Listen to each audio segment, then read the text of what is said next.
Live from Utrecht, this is the fan Wirdum Sjorsnado. Hello. Sjors, we're recording this on Wednesday evening, Dutch time. Bitcoin just broke $20,000. Are you ecstatic? No. Okay. This episode, we're going to discuss open source. Yes. I'm just going to skip over the whole price thing. We're going to discuss open source and why it's useful. Yep. Or free software and why it's useful. Are you on the free software train or on the open source train? I'm on every train. I like trains, but tell me. I can tell you the difference because a lot of people don't know this. There isn't a lot of difference except for like a philosophical difference. So the idea is that Richard Stallman, he founded the free software movement, and the idea there was if software is closed source, then there is sort of a power relationship between developers and users, because users don't know what software they are running. And we'll get to this in a bit, I guess. Well, I can explain this very briefly right now. The reason is, and you know this, but I'm explaining it to our listeners. Yeah. The reason is that the actual software you're running on your computer are binaries. They're ones and zeros. That's the stuff computers can read. While humans, when they write software, they write computer code. And the two aren't the same thing. So when you're running closed software, you're just running the binaries and you're not exactly sure what your computer is actually doing. So what your computer could be doing, for example, is spy on you. If the developer puts some malware into the closed source software, then your computer could spy on you, or could do all sorts of stuff that you don't actually want the software to do. So you have to trust the developer in that sense. That you have to trust the developer that he didn't include malware into your binaries, into your software. So Richard Stallman, he didn't like this idea. That wasn't his vision for the future. So he started a free software movement where the source code had to be available so people could actually check what they were running on their computer. So in that sense, there wasn't a power relationship anymore. They didn't need to trust their developer. So free in that context means freedom. It doesn't mean free as in free beer. Yeah. So in Dutch we have the word vrij, which means freedom, and gratis, which means free beer. So we can intuitively understand this. Yeah, we actually have two different words for that. Yeah, exactly. And I'm sure German has 27 words for it. Probably. Where was I? So yeah, that was Stallman's vision. Then I think in the early 90s, there was a different... I can't remember the guy who wrote it, but there was this paper about the cathedral and the bazaar and the cathedral, something like that. Was like a Linux contributor. And he explained the benefits of free software, as it was just called until then, from a kind of different perspective, where he explained how free software could actually provide high quality code, because there's a lot of people checking the code. Enough eyeballs make all bugs yellow. That's the saying. Yep. So he came up with a more sort of pragmatic reason why free software was a good idea. This convinced the Netscape people to turn Netscape, the internet browser, into an open source project. I'm calling it open source now. And that was Firefox. And I'm calling it open source now because this group of people, they sort of rebranded free software to open source to sort of more accentuate these different benefits. So they weren't necessarily proposing, or they weren't in favor of open sourcing software for this philosophical freedom reasons that Stallman was advertising, that he was promoting, but more this pragmatic attitude. So that's where sort of the difference between free software and open source stems from. Was there also a difference between freeware? Because of course that was a term that was going around too, but freeware could still be closed source. I don't know. I do know that basically every free software project is also an open source project. There are very subtle differences for some of the licenses, but it's basically the same thing, just sort of explained with different philosophies. All right. Well, in our case, we're going to be quite pragmatic, so the terminology is less important. You want to just go with open source? Yes. Okay, so we're just going to discuss open source. Okay, so Bitcoin is an open source project. Yes. Why is that very important in the context of Bitcoin, Sjors? Well, imagine you're trying to use Bitcoin and you install a computer program and it gives you an address and then it turns out there's some code in there that just steals your Bitcoin. That would be, bad. Yeah, that would be bad. So at minimum, you want to know what code you're actually, about to send your pension to. Yep. Well, this is exactly. I just gave you the spying example of Stallman, but this would obviously be another great example where you don't want to trust the developers to not steal your coins. It's a very extreme example. It makes it very clear why you really need the maximum transparency of what the hell is running on your machine. Exactly. And we're going to go down that rabbit hole a little bit. Yeah, because it's not that easy. No, it's not. It would be nice if it was that easy, but it's actually a lot harder than it sounds to make sure that the code on your computer is actually doing what you want it to do. Yeah, because one thing is you want whatever Bitcoin code is running to be open source so that you can see what it is. But most computer programs, as we talked about in the first episode, use libraries or dependencies. They use some other piece of software that in turn uses some other piece of software that in turn uses some other piece of software. I wanna take this one step at a time. First step. So the code of Bitcoin, it's open source. It's hosted on its GitHub repository. Yeah, it's a Git repository, which is also hosted on GitHub. Right. Okay. Sorry. Thanks for that correction. So it's on GitHub. So anyone with the skills can look at this source code and check that it does what it's supposed to do. So and in addition, everybody who has that skill can compile it themselves rather than downloading it. Right. So, first question, Sjors, because I actually cannot read this at all. How many people do you think can actually read this? Well, that depends on what you mean by actually read. I mean, how many people are, computer literate in general? Probably many, many tens of millions in the world. Mm-hmm. How many can roughly read what a C program is doing? I guess at least, again, several million, tens of millions probably. But the number of people who can actually understand what the Bitcoin software is doing is probably a lot smaller. And the number of people who actually do, in addition to being able to, is in the dozens. And then even then, it's hyper specialized. So somebody might know everything about peer-to-peer networking code and have never looked at some other part of the code. So this sounds like a small number. Why is it so small, and can it be bigger? How could we make this bigger in the future? Well, one thing is you can make source code more clean, more readable. So then there are just more people who can read it because it's just better. So why isn't that the case right now, for example? Well, it's better than it was. But when Satoshi wrote it, everything was one file with God knows how many lines of code in it. And, that's very, very, very hard to reason about. Mm-hmm. For the non-programmers, that means reason about means... Just you're looking at the code and you see, okay, there's a function called make a private key. Okay, what does that function do? Oh, calling this other function. Where's that other function? Oh, it's 20,000 lines up in the same file. Let me scroll 20,000 lines up, have a look at that code, and it's calling something else. Oh, but it's not calling something. It's referring to a variable. Oh, but this variable can be accessed in like 15 different places at the same time, somewhere in this file. Reason about means understand what the hell is going on. Yes. Right. Okay, so there's not that many, but hopefully, it's improving or it's getting easier, but that's a work in progress, and it's still pretty hard. We're getting a little bit of help from all these altcoins, which are cloning the Bitcoin code. Not all altcoins are, but many are, and they're cloning it, and they're working on it, and they might occasionally find bugs too. Or at least they're looking at it. Right. Okay, so let's say I trust that this process where, a bunch of people can look at it, and I kind of trust that they're not all cheating and this process is sort of working. At that point, I can download the binaries from bitcoincore.org, and I should be totally fine, right? No. Oh. What's the next problem?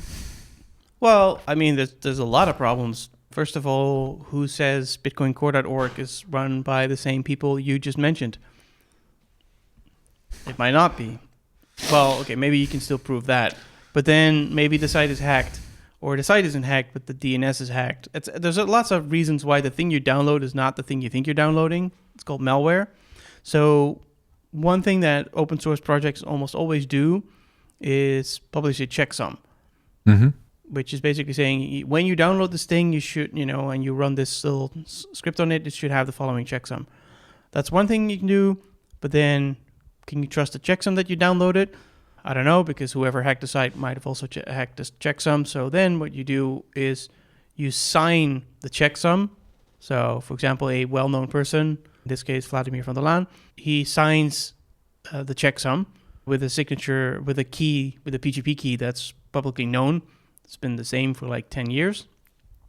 So then at least, you kind of have something to check. Okay, so how does Vladimir know that the binaries he got actually reflect the open source code from the Git? Well, he knows because he did it. So he took the source code, he ran a command, and he got the binary. Yeah, and by he ran a command, you mean he put it through some other piece of software that produces binaries from the open source software. Yeah, a compiler and a bunch of other tools. Yeah. Yeah. So that's great, but then the question is, how do you know? Right. And here it gets a little bit more complicated. Ideally, what you do is you run the same command, and you also compile it, and then hopefully you get the same result. Right. And sometimes that works with some projects, but as projects get really complicated, it often doesn't work because it can depend on some very specific details on your computer system, what the exact binary file is going to be.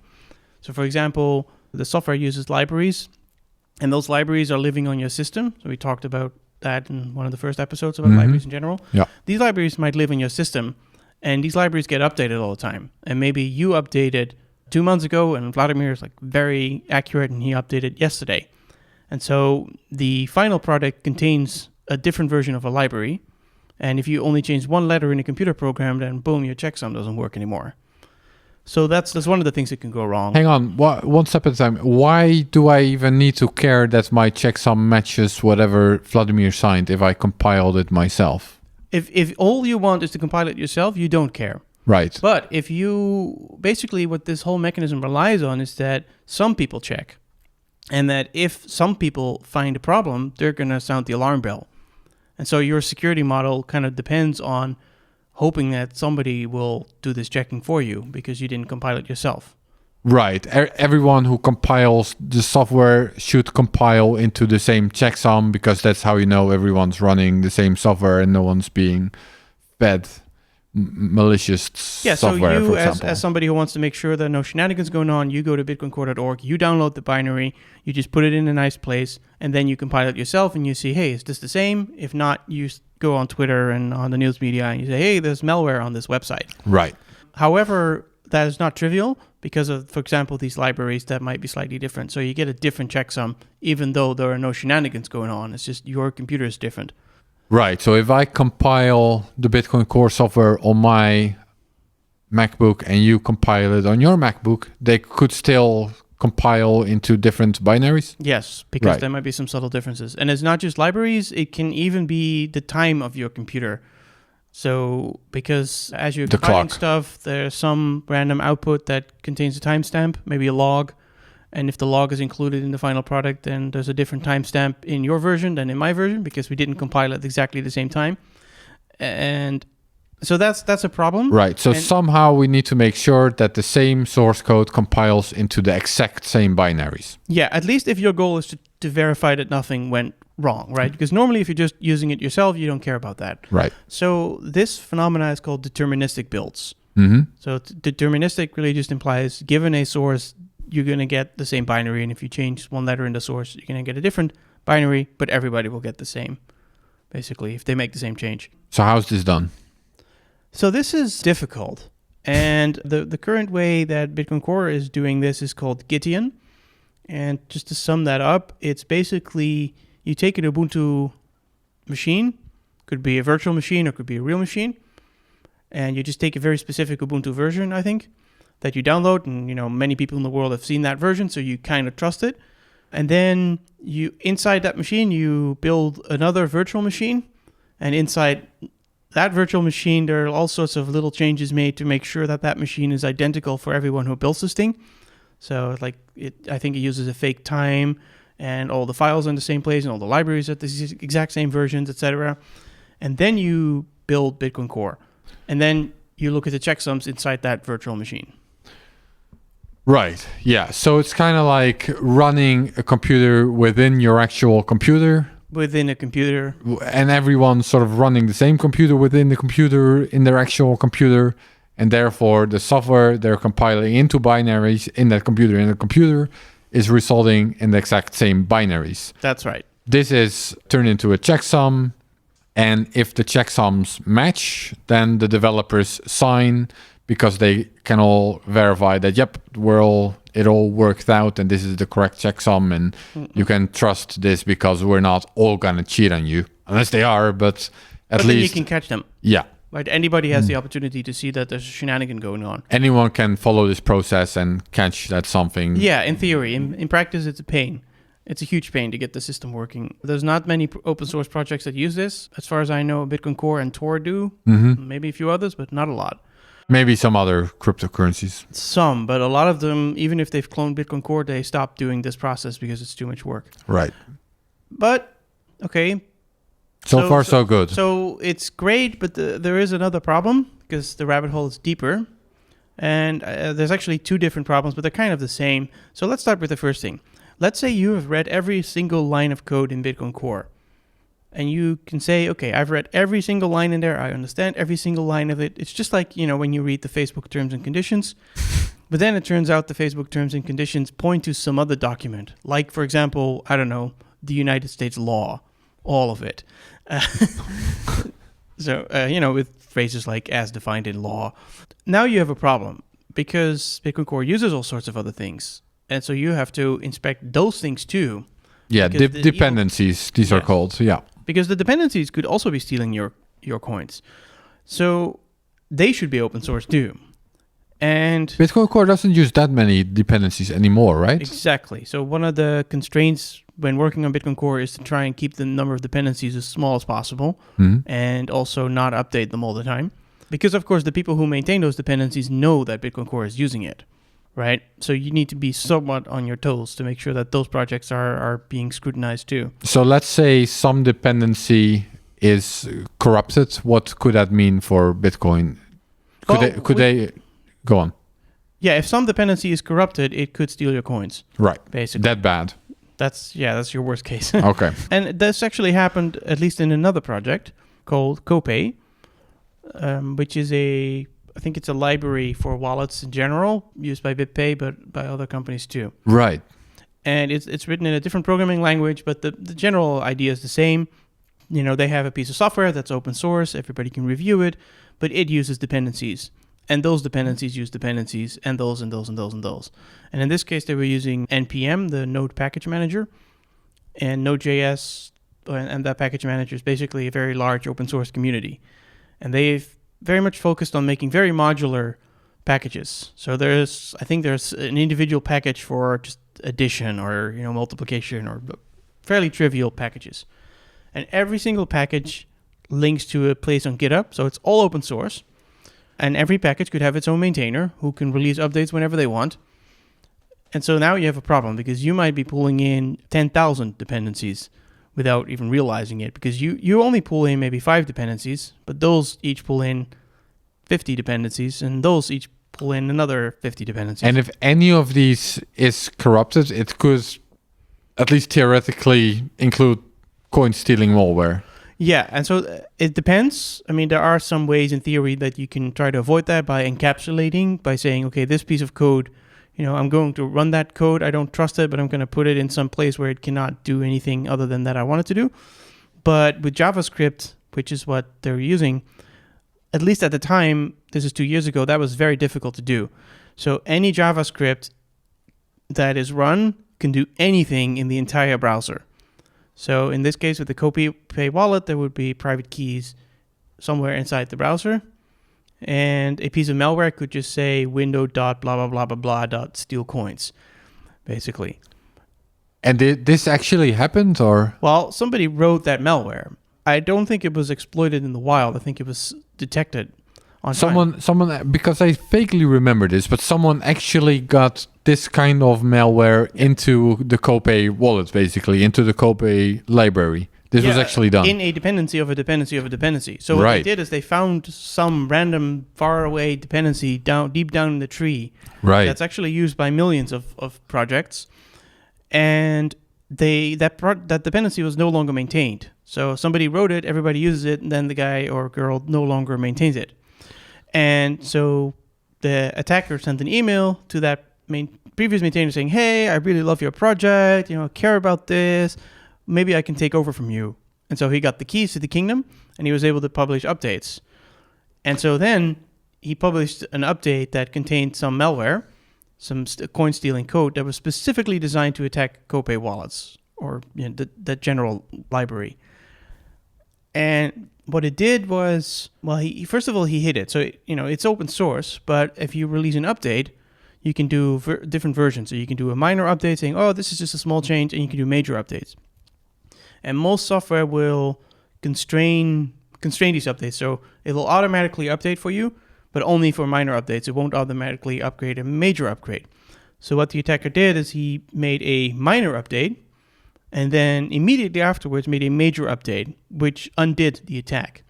So if you looked at the most recent version of the code, there would not be any attack code in there. So anybody inspecting the open source would think, okay, this is fine. But if you looked at the specific minor version that was being used, then it was there. So you don't only have to review the most recent source code, you have to review the source code specific version that you're using for all of your dependencies. It's completely impossible. Right. So Copay was open source, but because of these dependencies and the dependencies on the dependencies, it's still not going to solve your problems. No, and it was very, very subtle, right? Because I guess it was found by somebody very, very carefully looking for this sort of stuff, because it's very hard to stumble into it.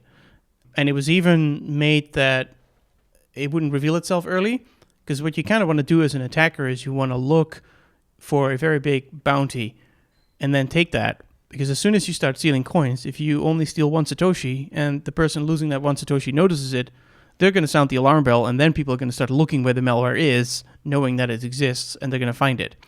So it had a condition in there that says there has to be at least a couple of Bitcoin in there, and only then am I going to attack. And I guess that never happened, fortunately, because they caught it on time. But this is the risk. So what's the solution? Just not depend on dependencies? Pretty much.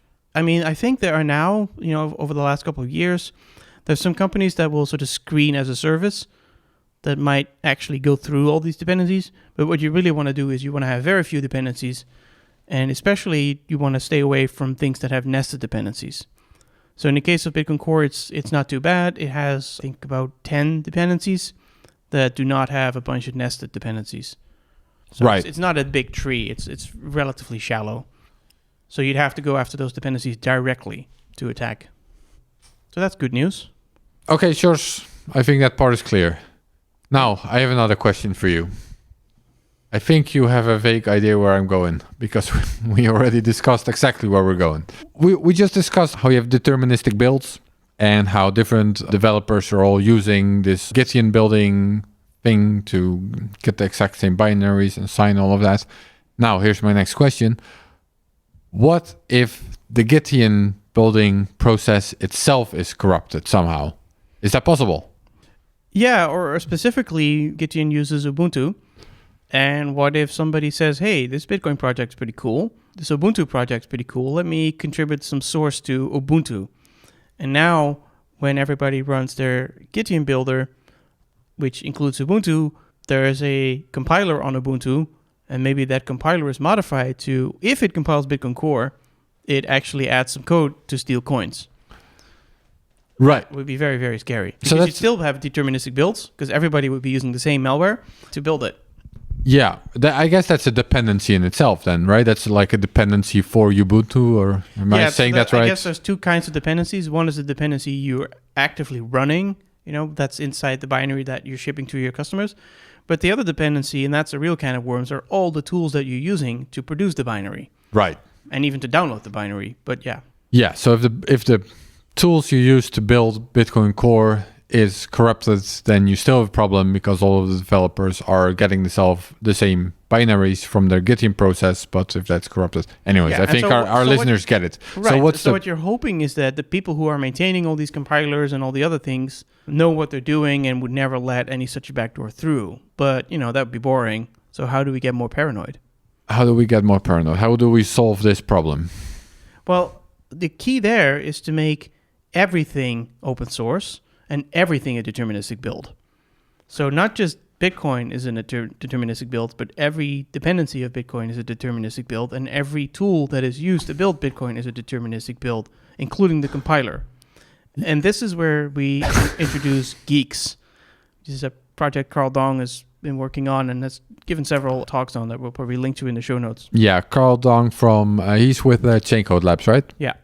Yeah, so the trick then, it's a difficult trick. Well, it sounds very difficult to me because you need a compiler that itself needs to be compiled as well, because a compiler is also software. So if you want to... this is turtles all the way down. Exactly. So the ambition of Geeks is roughly as follows. You start with about, I think it's 150 bytes of actual machine code.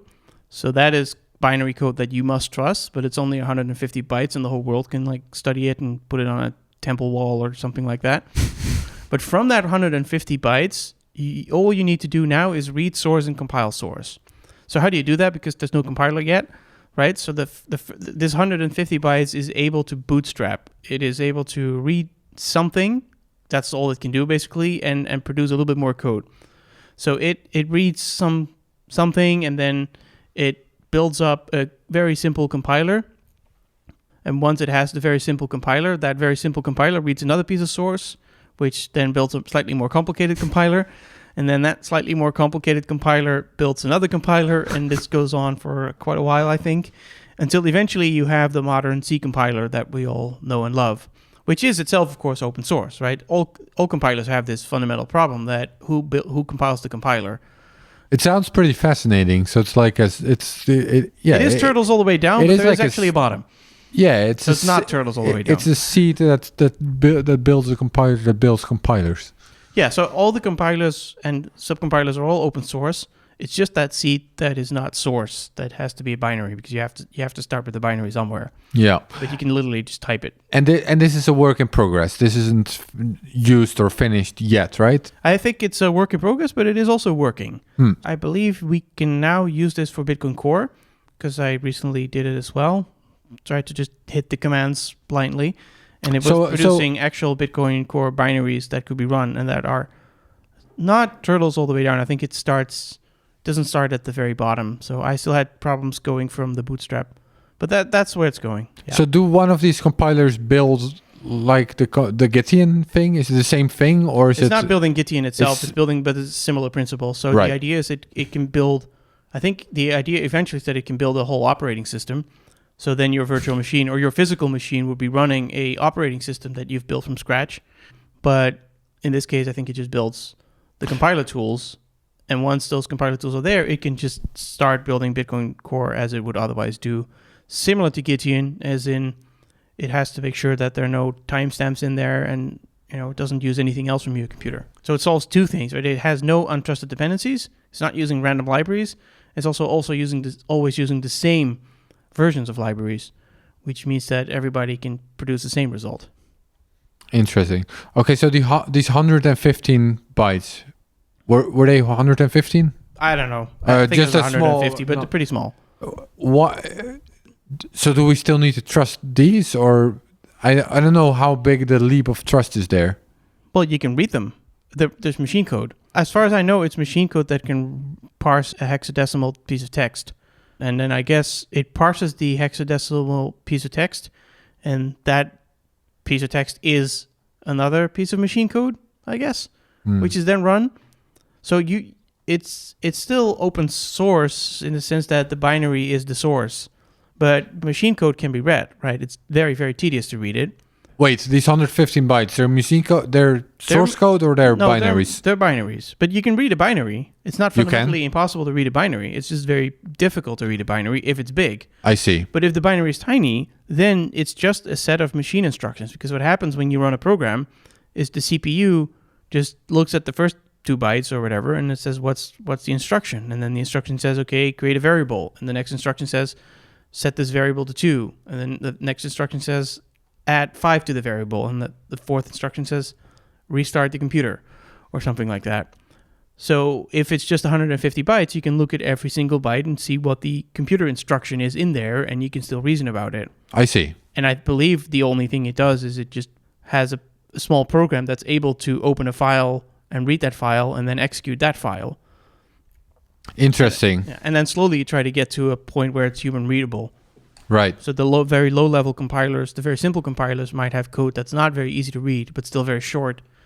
And then very quickly you get very nice, elegant programming languages that you can read.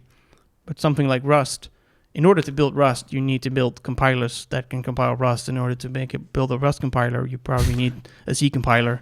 So yeah. This sounds super fascinating to me, the fact that this is possible. Yeah, and then at least you have this ginormous spiderweb of code. Like all of it is code, and you know that it produces a binary. And then you just need lots and lots of people to review every single piece of code in there and be very conservative about updating any of it. Because if you update any of it, well, there could be malware again. Right. So, and most people are used to automatically updating the computer. Okay. Well, so this is how we're going to make Bitcoin truly trustless, essentially? Well, I mean, Turtle's really all the way down because, you're still running it on a piece of hardware.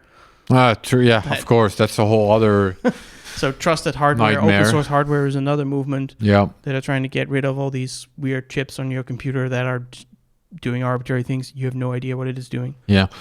Do we want to give a shout out to walletscrutiny.com? Yeah, so walletscrutiny.com is a website that looks at various wallets, whether they are open source at all. And a lot of them aren't. Yep. That's pretty scary. There's like dozens of wallets that aren't even open source.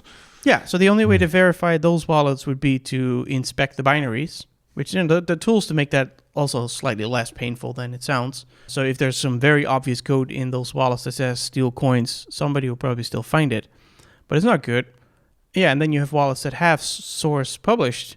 But if you have that source and you want to make sure that the binary they give you in the Play Store is the same, yeah, it's not that easy. Sometimes they don't offer any functionality for it. Sometimes they do, but it doesn't work because it hasn't been maintained. Because not a lot of people How would you make that? How would you check that? What's the process there? How do you make sure that? So wallet scrutiny actually, for some wallets, for example, AB Core, which is a kind of a full node on Android. It's a bit of a toy project, but it's very cool. On the site, they just have 20 lines of code that you run in a terminal that says, get this thing from GitHub, get this Android libraries, build this project, and then compare the checksums. And they show if you execute these commands, you get the exact result. So the amp you're downloading on your Android phone, you can check the checksum for it? Yeah. Okay. I think so. But I don't think they've done it for iOS yet, and I don't even know if you can do it with iOS. Right. So, and yeah, for normal computer programs, you might need something like Gitian, which is very tedious, and I don't think a lot of people are going to do it. Yeah, so wallet scrutiny... Web applications are, again, a different possibility. I once worked on that, and I think I once got a web application to be a deterministic build, and you could actually run a command and it would do it. But if you don't maintain that, it's going to break. Because all the Node.js tooling and all that stuff is not designed to make reproducible builds too easy. Yeah, so walletscrutiny.com, it's a project by Leo van der Slep, and it categorizes wallets into custodial, not even open source, so not custodial, but also not open source, which is probably even worse than custodial. I don't know, what do you think? Depends if you know who it is. Yeah, I guess. mean, if some random person, the only way you can find out who they are is to ask Apple, and then Apple says, oh, sorry, that was some random BVI thing. We have no idea. Yeah. But anyway, so custodial, non-custodial, and also not open source. And then there's not custodial, but at least open source. And then there's the category non-custodial, open source, and deterministically buildable, which are only a few wallets. That's sort of the category you want to be in, but that's only And I handful. think the site only covers Android wallets. Right. Okay, sure. So does that cover our episode? Is that it? I think so. I think we've opened quite a few cans of worms, and you folks can think about that during the Christmas holidays. Yeah, we're taking a break. There will not be any episode until the new year. Yeah, probably. Sure, see you in the new year. Yes. Have a good Christmas. Thank you. Thank you for listening to the Wirdum Sjorsnado. There you go.